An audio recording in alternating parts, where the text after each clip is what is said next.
Today, we learned Brett Farve is still feeling the effects of a concussion he suffered 7 years ago that ended his career.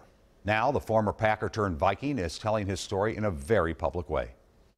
Head trauma is different. Head ringing, hearing bells in my ears. I just don't feel normal. Most of those were from my head hitting the turf.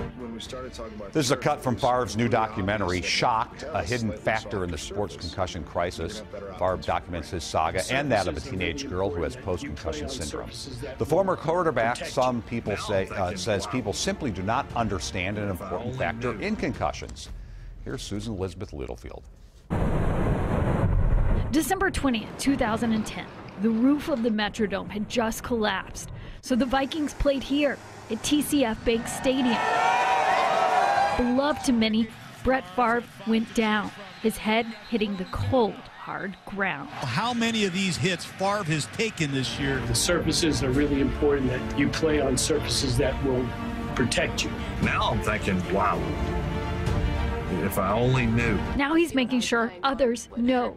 He was an executive producer on this new documentary exposing a lesser-known type of concussion. We debate helmets till we're blue in the face in a sport like football. But when you actually look at the data, it's nearly 1 in 4 are happening for someone's head hitting the ground. We verified those numbers with Dr. Alex Knoll of TRIA. A lot of the research for concussions has gone into helmet technology, equipment technology, mouth guards. Not a lot of research has been developed for concussion risk and artificial turf. He says artificial turf can easily wear thin over time, and natural grass like Farve played on can freeze or dry out. The question is, if we add more padding, can that reduce impact-related forces as the head strikes the ground and reduce those potential concussion injuries? Do I think the general public knows that there's a safer surface in which to play on?